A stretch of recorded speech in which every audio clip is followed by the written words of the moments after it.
Welcome to Real Estate First Technology, where you'll get the inside scoop from top producing real estate professionals all around the country, best practices, techniques, and learn about what technology they're using to drive to ensure their success in this world we call real estate. All right, welcome to Real Estate First Technology. I'm your host, Norman Kinsey. We have Mr. Dan Gandy as our co-host. Welcome, Dan. Hey, everybody. And we have a very special guest with us today. We have Mr. Ricky Ruth. Is it Carruth? Carruth, yeah. Carruth. I want to make sure I get that right. A very special guest. He actually has a lot going on. I mean, this guy's #1 agent in Alabama, two-time author, #1 free real estate coach worldwide. I've never heard that before. He has some really good content. I've been checking him out, and he's looking to do something different. He's looking to start a real estate movement. So welcome to the show, and thank you so much for being with us today, Ricky. Yeah, absolutely, guys. Thanks for having me. Yeah, of course, man, of course. And so the whole purpose of our show is we really want to, inspire other agents who's getting in the business that, are looking for what technology to use and what technology have you used, how's technology changed your business. So getting started, a little bit about you. So, what areas do you work in, how long you've been in the business, and what made you get into the business? I know those all kind of come together. Yeah, for sure. So I'm down in Orange Beach, Alabama. That's right on the Florida-Alabama line on the beach. So it's a really small town. It's only like 10,000 population, but we have 6 million visitors every year. It's a very touristy area. There's palm trees, $1 million condos. A lot of people don't know that about Alabama. Wow. So I've been at it. I grew up here. Went to Gulf Shores Elementary, Foley High School, and we got in real estate when I was 20 years old. It was 2002. So that's 17, well, really 18 years now. 18 years ago. And, I got in because I wanted to help people, and I kind of got in right when the market was heating up and prices doubled in 2 years. So I kind of got caught up in that and made a lot of money, lost a lot of money. And I kind of had to go back to my roots, as far as, making it about the people, not the money, and learn my lessons there. And, kind of came full circle, and now everything's founded around how can I help people, not how can I make money. And through that, you make more money. That's definitely true. Definitely true. Well, wow, that's awesome, man. And I can definitely tell that you're maximizing every single forefront as you possibly can. And it's refreshing to see, because you're like probably the top 1% of real estate professionals that actually do what you do. Yeah, I mean, there's a lot of agents out there that sell hundreds of properties with a 20-person team. You know what I'm saying? But I'm out here. I'm just a single agent, have no interest in building a team. I tried to do a team very briefly, realized that wasn't something I wanted to do. I just like the sales. I'm just really into the sales part of the business. I don't want to own a company or start a brokerage or have a team. I want to show property. I want to go to listing appointments. I want to close deals. I want to help people do what they're trying to do. You know what I mean? So I just love that part of the business. So it enables me to create a business where I get so many referrals, because my referrals know that I'm going to handle the deals. I'm not going to push it off to someone on my team that isn't as qualified as I am. They know how I'm going to handle it. They know I'm going to handle it. And that's why people come back to me. That's why I get so many referrals.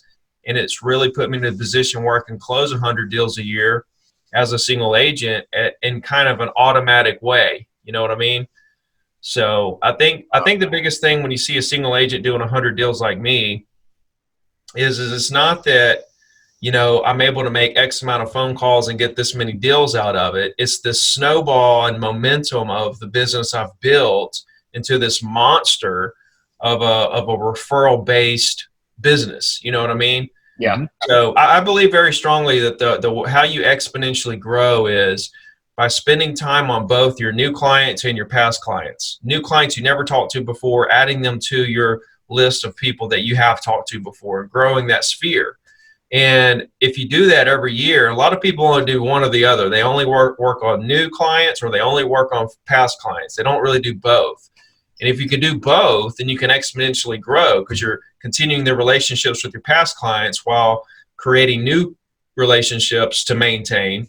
And it just turns into a snowball. But when you build your business up to a certain point, say you want to make $500,000 a year, you build up to that point, then you can just rely on your past clients and you'll plateau. See, a lot of agents, they get up to 100,000 a year and then they quit going after new business. They just rely on the past clients and they just do 100,000 a year every year, and they wonder why their business isn't growing. You know, you have to continue talking to new people you never talked to before, adding them to your sphere until you get where you want to be. So 3 years ago, I hit $1 million in commissions, and that's really where I wanted to be. So I started to dial back on new clients and just focused on past clients, and I've hit $1 million every year since. And so, you know, it's all, you have to understand how this game works, you know, short term, long term. You got to understand that a market crash is something that is cyclical and will happen, and that it's going to come back, and that there's all kinds of opportunities at the bottom, just like there are at the top. And, you know, real estate agents have such job security. You know, like a lot of agents are worried about a couple of things right now. Technology taking our jobs. Yep. And replacing us, which will never happen. The same way that LegalZoom didn't take lawyers out of the game. And, you know, technology replacing real estate agents, you know, is a big thing. And also people are worried about the crash happening. You know, what happens there? Well, closings continue to happen every single day. You know, business continues. It's just kind of a different environment. Prices adjust to what people will actually pay for the properties, and business continues to move forward. So, you know, when you realize that we're not going away, real estate agents are going to be around forever. It doesn't matter if the market crashes.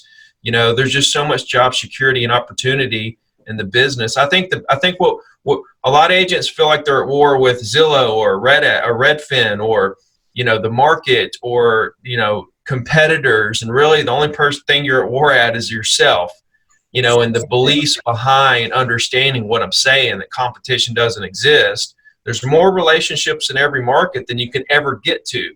You know, there's an unlimited amount of people to talk to see what you can do to help them. I mean, you can work 24 hours, 7 days a week and never even scratch the surface. Yeah, that's so true. And that's actually perfect because we have a couple of questions that Dan wants to ask as well. And that's really impressive, man. For you to be doing what you're doing and you found that sweet spot and exactly where you want to go, and you just nurture that system. I mean, consistency is key, and you're obviously showing that's exactly the case. Awesome. Yeah, thanks, Ricky. Biggest tech tool you use to help scale your business? What would you say what would be the biggest tech tool? I mean, there's a couple things. One thing is, you know, I've done a weekly email since 2007. So now we're running up on 13 years. Wow. 13 years every single Wednesday forever. So that's been the single most important part of my business, which has built my brand with my entire database.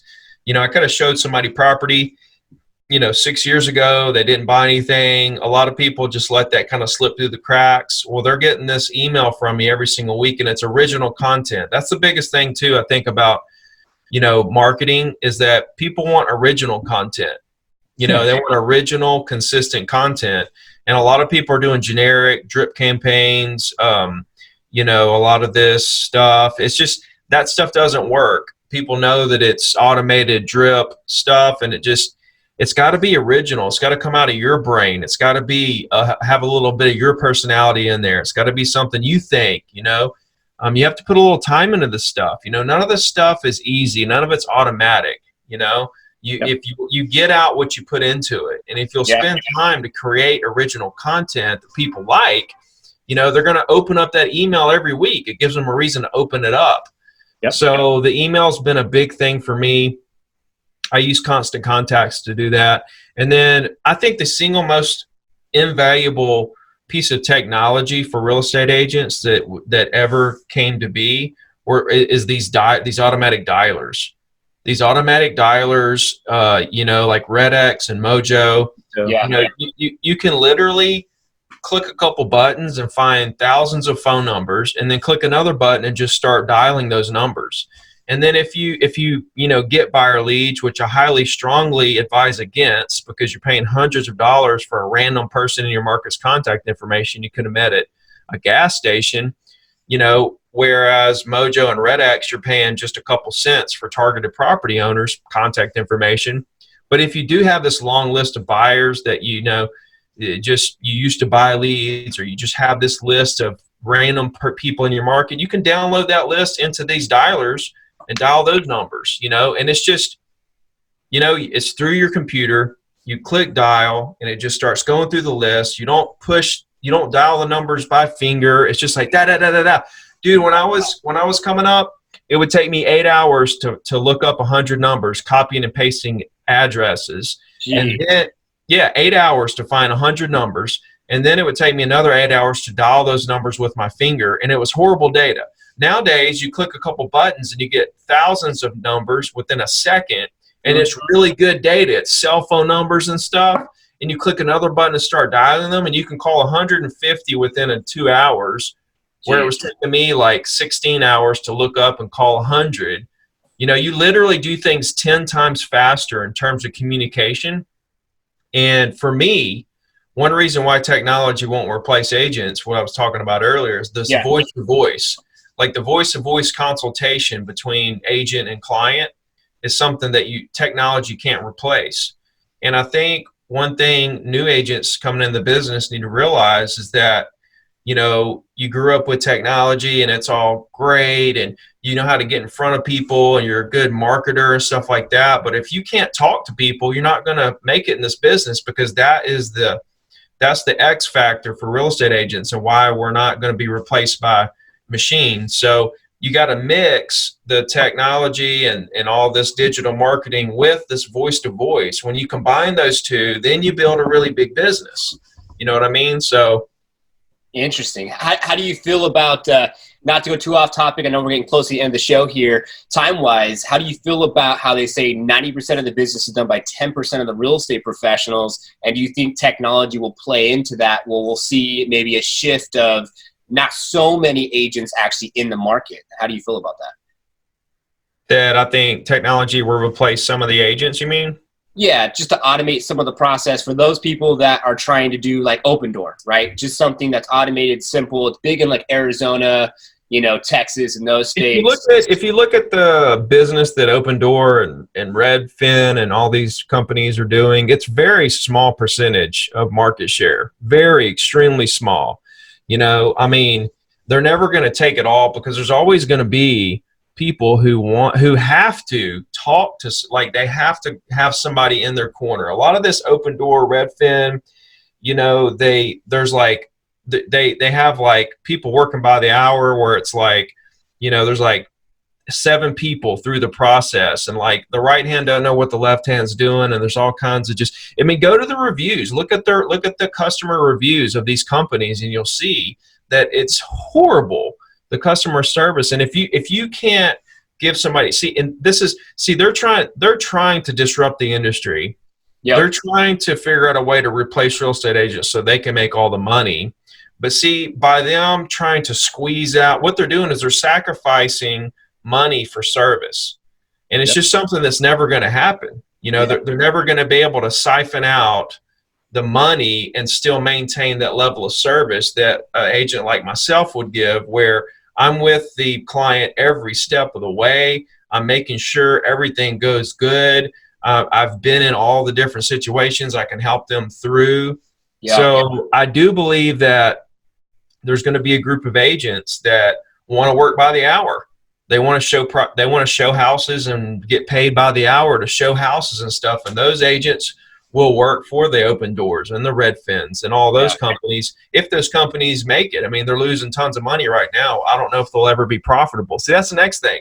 They're siphoning out money to try to replace us. Meanwhile, the service, has gone to zero. It's just, I don't know, man. I just at the same time they're losing money. like they're siphoning out money, trading that for service, and losing millions of dollars at the same time. It's like it seems like they could at least be profitable at this point. You know what I mean? That's why Purple Bricks had to leave the U.S. I think the key too is that there's one component you brought up. Well, service is one of the components, but negotiation. How are you going to negotiation if you're a tech tool? That's the thing, and a lot of these, a lot of the clients, they feel like they can negotiate on their own. And the thing is, man, when you look at for sale by owners, how much less they make, their net figure is so much less because they try to do it on their own. They're not experienced in negotiations, and they end up losing so much money through not being a good negotiator. You know what I mean? It's just like the general public can't do our job. It's like trying to hire somebody. It's like trying to, roof your own house or, give yourself heart surgery or whatever. All those cliche things to say, you need a professional. Yeah, that's so true. No, I appreciate your insights on that. And I know that's always a subject matter with, disruption, what Uber and Lyft did, like the taxi companies. So where are you guys at? So we're actually in California. So we're in the Bay Area. So in the Bay Area. So so a little further away from you. we see a lot of the Zillow offers, and we see a lot of the venture capitalists buying up properties and distressed properties, and we're seeing a lot of those signs popping up everywhere. Silicon Valley. Yeah. Cool. So, I was just wondering, because I'm going to Phoenix next Thursday to do a talk. So I know that there's a lot of tech stuff there, right? Yeah. Yeah. Phoenix has a lot of tech stuff. One of the guys who's actually on our podcast was Mr. Kevin Kaufman, and he's with EXP and does a lot with technology. And he's doing an event out there in April on the 23rd. And I'm actually moving out to Gilbert, Arizona. That's not too far from Phoenix in June with my wife and my daughter, 15-month-old, and just got married last year, April 17th or April 7th. So a couple last questions for you. Where do you see, it seems like you're pretty much set. You know exactly where you're at and exactly where you want to go. Do you see any fluctuation or any change? Where do you see yourself in the next 5 years? Just as far as I can go. I look at it like, I'm going to be the best me I can be. You know what I'm saying? And I don't know what that is, because I didn't know I would be right here, right this second. You know what I mean? Talking to you guys. So, on Mars or something, I really don't know where or what I'll be doing, but I know it'll be something big because I've come so far in such little time, as it stands.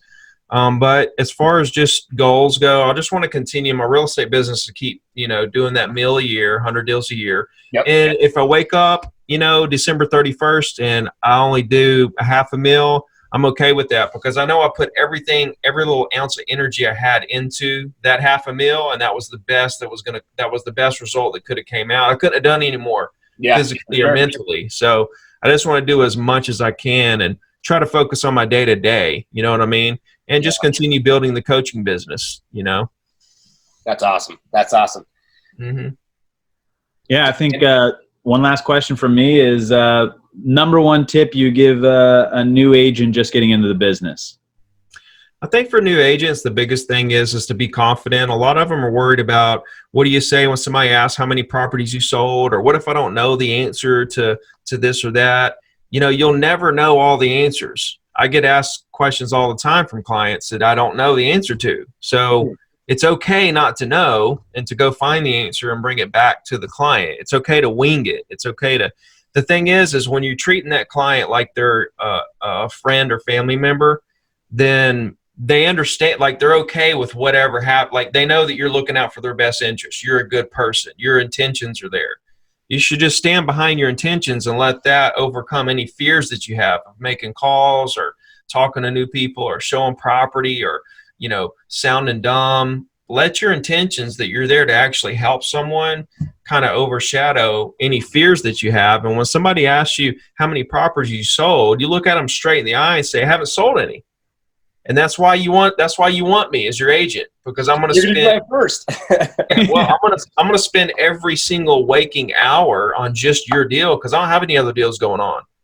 Yep. If you can find another agent that's going to spend every single second that they're awake on your deal, then by all means, please go use that agent. And if for some reason you aren't interested in working with me, that's fine too. I'm a worker. If you don't want a worker, I'm going to go find someone who wants a worker. So being a hard worker, everybody loves a hard worker. If you actually work hard when nobody's watching you and you're putting in the work, people notice that. People can see that on the other side of your results, or, the fact that you've been studying the market because you're working hard. People know if you're a hard worker or if you're faking it. And when you're truly a hard worker, people just love you. So be a hard worker. let your intentions overshadow any fears that you have. Be confident and just don't care what anybody thinks about you. Just go. Wow. That's great advice. Thanks. Yeah, that was really great. So a couple last questions. Any good books you recommend? I know you have two for a new agent or someone looking to get some additional knowledge to help grow their real estate business. I really would suggest mine. Zero to Diamond and List to Last. I really would suggest those. They've helped a lot of people, but not to promote my own books. My favorite books that I read, because I read 100 books when the market crashed on me, because I was searching for knowledge. I wanted to know where I went wrong and how I could come back. But there was one called The Slight Edge by Jeff Olson, and it's just incredible. It's the only book I read twice. I read the whole thing from cover to cover twice. Okay. And it's kind of like The Compound Effect by Darren Hardy, but he really just completely annihilates Darren. I mean, it's a wow. Yeah, I mean, it is, man. It'll change your life. That one, 10X Rule, Grant Cardone was a big one for me. Yep. And as far as real estate content goes, Shift by Gary Keller, I think that's something that people should really read, especially right now, seeing how, we're at the longest bull market run we've had ever, but there's countries that are on 25-year expansions right now. So you can't say we're at the end of the bull market. I mean, it could keep going. I mean, a lot of people are sitting there with cash on the sideline waiting to jump in when the market crashes. That's kind of a tell sign that we're not going to have a crash, because, so many people are anticipating it right now. And big crashes happen when you're not watching. You're not, you don't see it coming. That's what happened in 2008. Nobody saw that coming. Only very few people were reading and really kind of knew what was fixing to happen. But as far as the general public, everybody got caught with their pants down. Yeah. So, yeah, but The Slight Edge, 10X, Shift by Gary Keller were all really monumental books for me. Awesome. Well, thank you so much. We appreciate it. We're going to go ahead and end the episode. And is there anything, floor is yours, you would like the viewers and listeners to hear? I know that there's some things coming up for you, some big events. Is there anything that you would like to highlight? Yeah, I'm speaking all over the place. ZeroToDiamond.com/events is where you can find all the different places I'll be, and I'm updating that all the time as I have new events. Also, the free coaching, that's at ZeroToDiamond.com. Free course, 90-day action plan, coaching call. When you finish the 90 days, then I do a coaching call with you every 3 months from there on. It's all free. Wow. I don't charge. And so there's over 25,000 agents in the program right now, growing about 100 a day. Wow. And it's just helping so many agents because I'm showing them the cheapest way to build your business based on an unlimited amount of relationships with property owners in your area. It's just the very best. I think it's the very best stuff out there. And I haven't found anybody that says otherwise. I have an agent first year did $500,000 in commissions. He just finished his first year in September. Wow. Did $500,000. I had a guy that did, he did like $6 million 2 years ago. And then he did $12 million last. So he doubled his production. There's all kinds of stories of people. I get hundreds of messages on Instagram. Instagram's the best place to find me. If you guys or anybody listening has a question, or if there's something I can help you with, at Ricky Carruth, that's really the very best place to try to catch me. I answer all those. I answer every DM, within 24 hours. So that's the best place to catch me if anybody has any questions or anything I can do to help.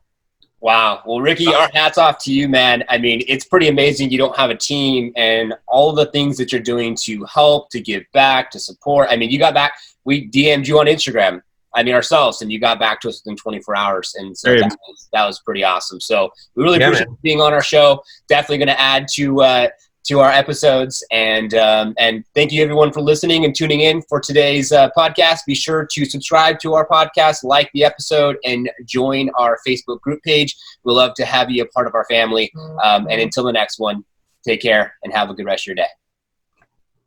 Thank you for tuning in to today's episode. We hope you found value and took something you can apply to your business today. Be sure to join our community on Facebook, Real Estate vs. Technology, all spelled out. Also, subscribe to our YouTube channel. We would appreciate it. It's Real Estate Tech. And of course, if you or someone else you know would like to be a part of our show, just go ahead and send us an email. It's reversetechtalk@gmail.com, and we'll see you next week.